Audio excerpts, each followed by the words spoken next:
歡迎來到新興消息頻道，請訂閱頻道，所以大家不要錯過當天最熱門的新聞。我們今天的時事通訊包括以下內容：謝娜演唱會那檔子事，最近熱度竄得挺高，現場圈裡熟人扎堆，但二弟趙麗穎就送了束花，這事讓不少人犯嘀咕，他人怎麼沒到？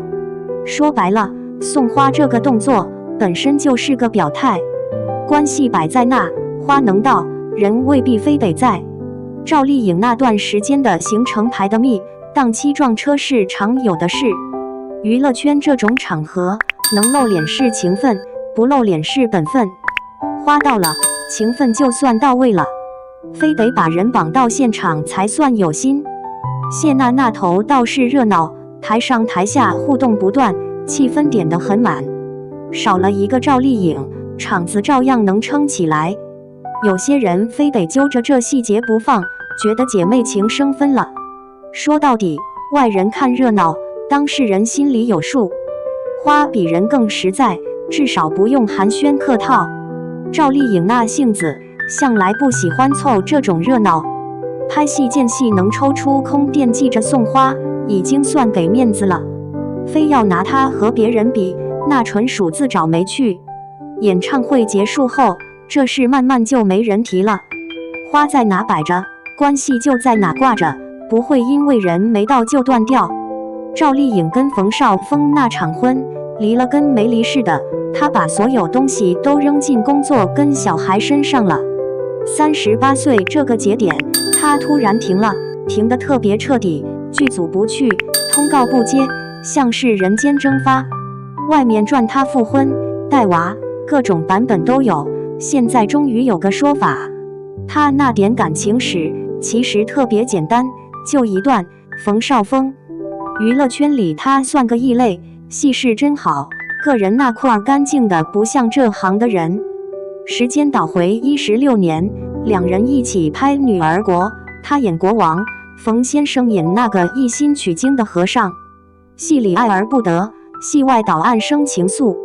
後來又一塊拍了部《宅鬥劇之否》，差不多就是這場景，兩個人蹲在劇組裡頭，前後耗了半年多。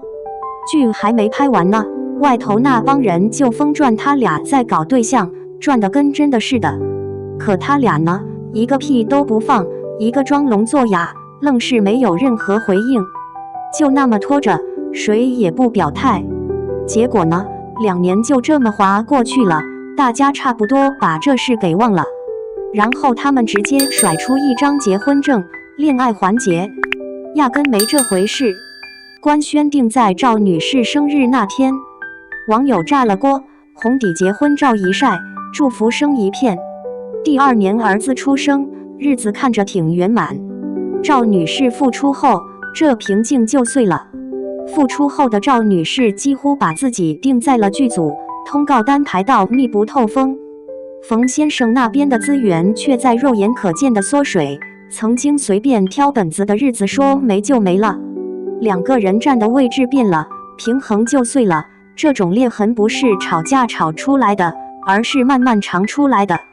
趙女士的精力就那麼多，全砸在事業上，家裡自然就顧不上。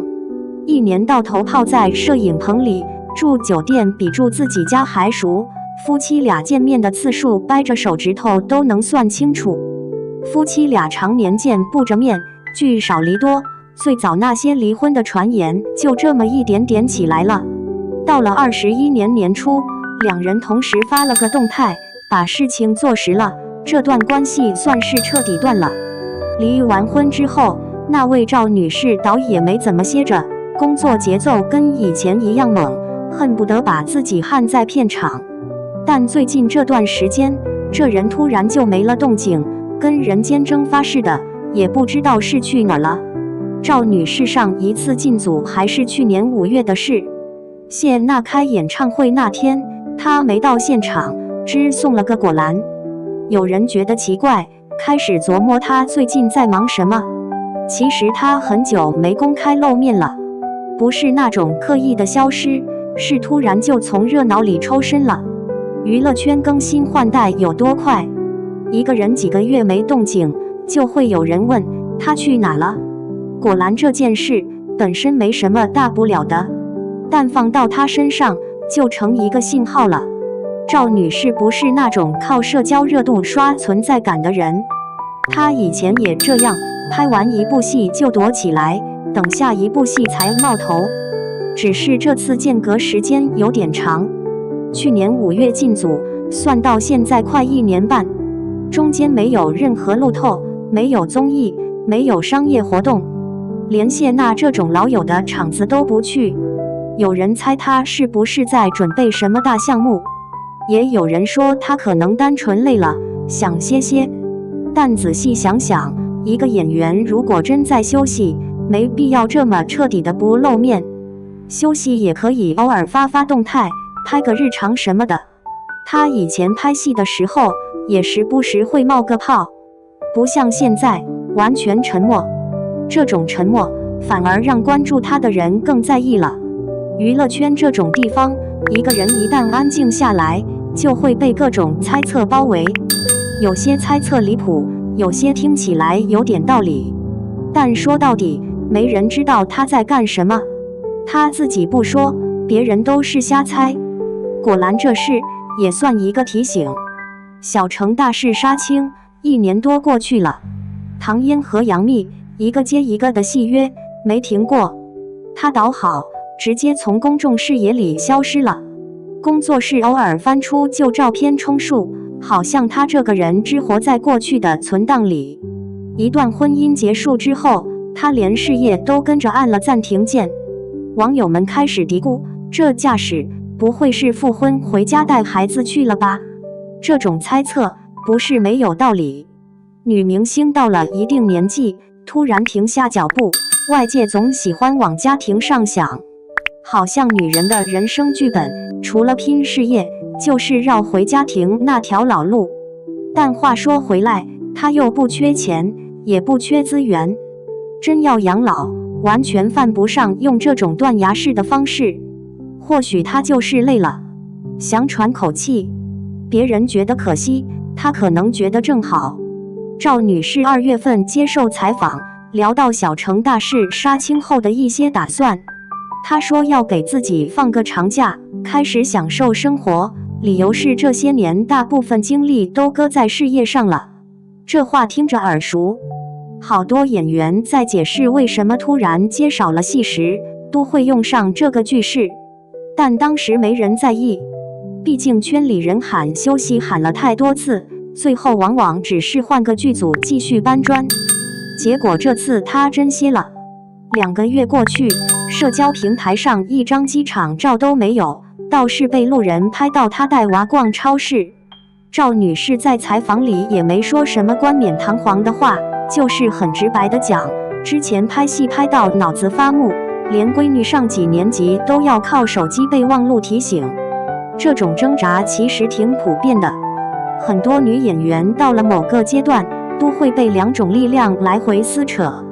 一邊是資源在下滑的拼命抓住能抓住的，另一邊是家庭那邊也會釋放壓力。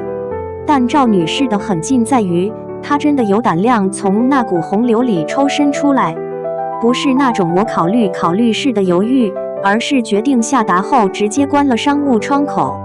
圈裡人現在回憶起這事，都說當時覺得她瘋了。畢竟小城大事剛播完，口碑和收視都在線上，正該趁熱打鐵的時候。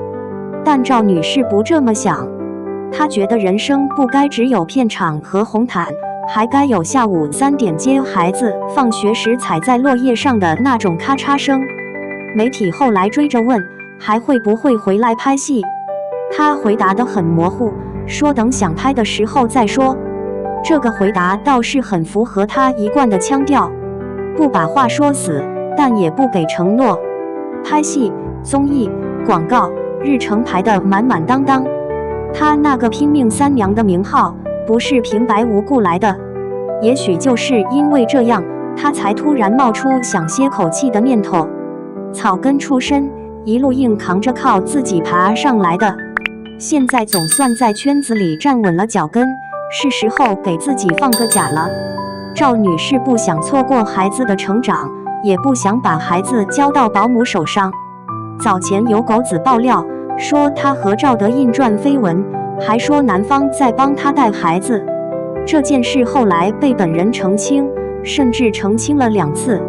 休息1年多的趙女士逐漸找到了自己的生活節奏。4月底的時候，有網友在咖啡店偶遇到她，暖白上衣，肩膀搭條灰披肩，設計感拉滿，酒紅帽子扣頭上，黑框眼鏡遮住半張臉，首飾就耳朵上一對銀色耳釘，沒別的了。那個下午咖啡店裡沒有特別的聲響，趙女士一個人坐在角落，她看着正前方，桌上只有一杯沒怎麼動過的飲品。據偶爾認出她的網友講，趙女士在那裡待了整整2個小時，沒有帽子墨鏡，也沒有口罩，素着一張臉就那麼安靜待着。認出她的人裡有個老粉，猶豫了幾秒還是沒上前。2個鐘頭裡沒人過去打攪，她就一直維持着那個姿勢。趙女士有別的一面，商場裡自己背着包包逛街的那種。照片裡她還是那頂紅色鴨舌帽，上身一件深藍色牛仔外套，包也是牛仔的。被拍到的次數多了，她也不再刻意躲閃，該逛街逛街，該吃飯吃飯，那種緊繃感消失了，整個人鬆弛下來。明星也不是活在聚光燈下的生物，下了台，誰還不是個普通人？碰上空閒的日子，就讓他們好好喘口氣，別老湊上去打擾。祝他日子過得舒坦。趙麗穎和馮紹峰那點事，網上轉的版本多了去了，但核心信息就那些，沒必要添油加醋。百度百科裡寫的東西雖然官方，但說到底也就是個信息集散地，真真假假還得自己判斷。搜狐娛樂那邊爆的料，主持人出來解釋趙麗穎直播間那場鬧劇，說人家只是靦腆，不是擺臉色。這個說法嗎？聽着合理，但觀眾信不信就是另一回事了。那個叫汪成的，在網上對趙麗穎口出狂言，最後公開道歉了，微博賬號也被封了。紅星新聞發的消息，汪成自己承認造成了極其嚴重的負面影響，保證不再犯。這事說到底，互聯網不是法外之的，言論自由不等於可以亂噴。趙麗穎這邊，人家認不認真工作，觀眾眼睛雪亮，犯不着因為一場直播就全盤否定。至於那些謠言和攻擊，官方處理得挺及時，至少讓當事人知道，嘴炮也是有代價的。